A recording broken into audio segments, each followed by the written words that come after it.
esféricos é o nosso papo, né? A gente está conversando sobre eles. Vamos ver se a gente tira de uma vez por todas esse trauma de que trabalhar com espelhos esféricos é algo complicado, que tem coisas para decorar.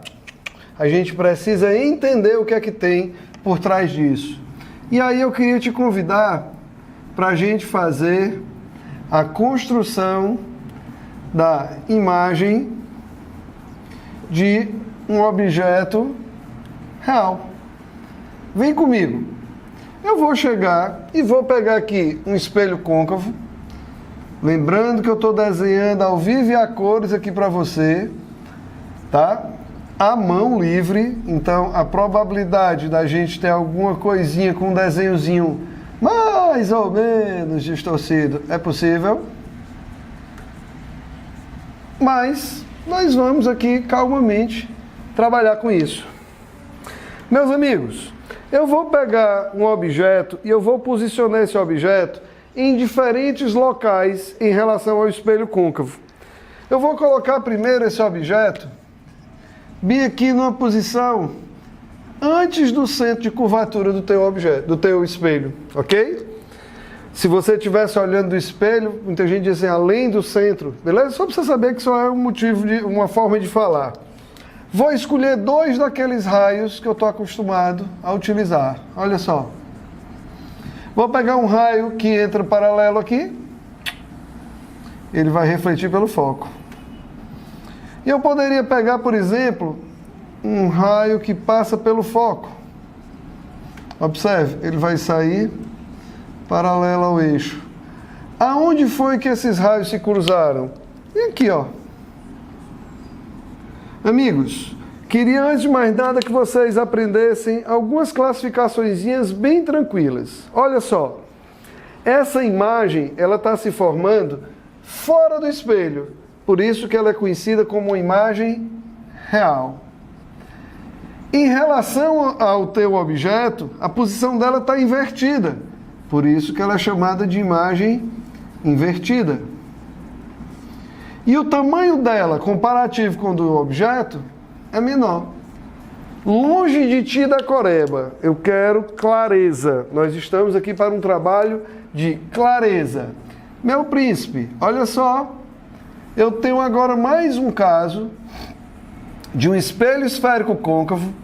Está aqui o nosso velho queridíssimo centro, o nosso velho queridíssimo foco e o nosso velho queridíssimo vértice.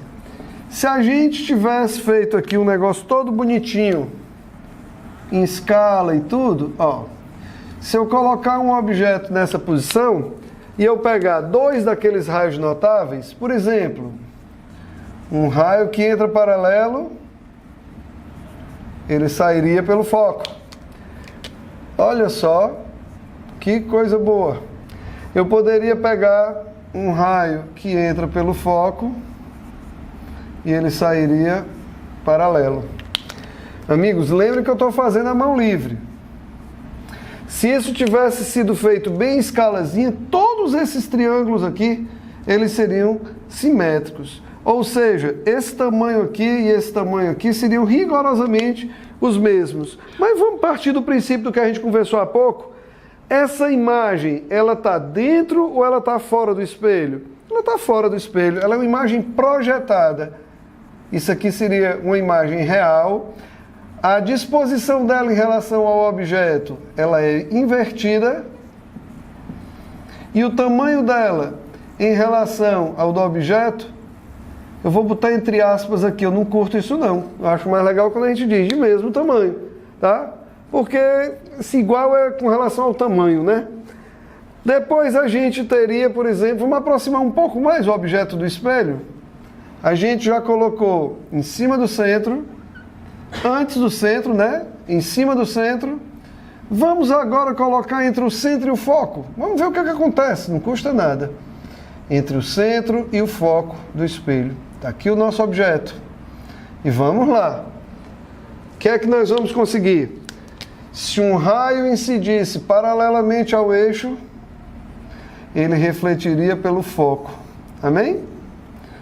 Se um raio incidisse pelo foco do espelho, ele ia refletir paralelamente ao eixo. Amigos, olha onde é que esses raios se cruzaram. Vamos fazer a classificação dessa imagem? Essa imagem, em relação ao espelho, ela está projetada aqui do lado de fora. Na vida prática não serve para nada. Ela é uma imagem real. Essa imagem, em relação ao objeto, ela está disposta de forma invertida. E o tamanho dela, em relação ao tamanho do objeto, ela é maior. Mas, Vasco, onde é que o bicho vai pegar? Hora nenhuma, cara. Fica tranquilo. Vamos aproximar um pouco mais esse objeto do espelho, vamos? Centro, foco e vértice. Uma das imagens mais, assim, discutidas pelos alunos e uma imagenzinha que é um pouco sem representatividade na vida prática, né? Por exemplo, um raio, que eu não vou poder usar o foco, pois o objeto está em cima desse ponto, chamado foco. O raio voltaria aqui. E se a gente pegasse um raio incidindo aqui pelo vértice, ele sairia pelo vértice. Amigos, se o meu desenho não tivesse sendo feito à mão livre, esses raios seriam paralelos. A gente diz que esses raios iriam se encontrar no infinito. Isso ganha um nome científico de imagem imprópria, ok? De imagem imprópria. E aí, a gente poderia, por fim, colocar o nosso objeto na última posição que a gente ainda pode colocar aqui. A gente poderia colocá-lo entre o foco e o vértice. Manter a tranquilidade para você ver que não tem nenhuma decoreba. E eu vou já para a equação para que você possa dar um show. Por exemplo, um raio que entra pelo vértice, ele vai refletir pelo vértice. Na boa? Um raio que entra pelo centro de curvatura, ele vai refletir sobre o centro de curvatura. Ó. Ah, Vasco, esses raios não vão se encontrar porque eles estão divergindo. Mas se você observar e eu fizesse esse prolongamento, eles iriam se encontrar, como a gente fala popularmente, do lado de dentro do espelho. E nós teríamos uma imagem não mais projetada, porque ela não está mais fora do espelho, ela está dentro do espelho. Vocês sabiam que de tudo que a gente fez, essa foi a primeira imagem legal mesmo que a gente chegou? Porque essa imagem, ela está exatamente sendo observada onde a gente quer, que é dentro do espelho. Isso aqui a gente chama de imagem virtual, porque ela está dentro do espelho. A disposição dela em relação ao objeto, ela é direita, ela tem a mesma disposição e o tamanho dela é maior. Na vida prática, quem é que usa isso daqui pra gente? Quem usa esse brinquedinho aqui pra gente é, por exemplo, aquele espelho de dentista. A gente põe o espelho com um intuito. Qual é o intuito? Ampliar o dente. Então, olha só. Quando a gente usa aquele espelhinho de dentista, você está colocando o dente entre o foco e o vértice daquele espelho, por isso que ele aparece ampliado, ok? Ai, Vasco, vamos fazer todos os casos de espelho convexo? Todos os casos só tem um. Ó, lembra que no espelho convexo, os elementos do espelho estão dentro do espelho. Centro, foco e vértice. Se a gente for colocar o objeto em algum canto, em qualquer canto aqui vai ser fora do espelho, ok? Então só tem um caso para espelho convexo. A gente traça os raios. Se um raio incide paralelamente ao eixo, ele vai refletir pelo foco, beleza? Se o raio incide pelo vértice, por exemplo, ele vai refletir pelo vértice. Esses raios refletidos são divergentes. Mas se nós prolongarmos, olha só onde é que a imagem vai estar. Também dentro do espelho. E como é que a gente vai chamar esse tipo de imagem? É uma imagem virtual.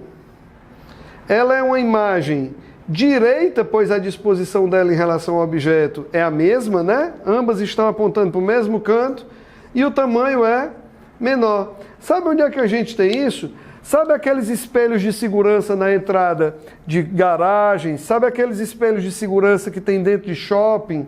Aquele espelhozinho de segurança, ele aumenta o campo visual, porém ele reduz o tamanho das coisas, tá legal? Aquilo é um exemplo de aplicação de espelho convexo, a imagem de um objeto real para o espelho convexo, e aqui para um espelho côncavo, ok?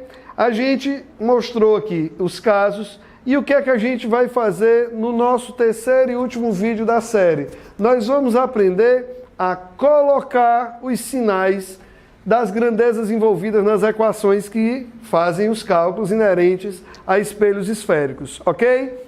Lembrem-se, é uma sequência de 3 vídeos para levar você à compreensão tão desejada de espelhos esféricos. A gente se encontra no próximo vídeo.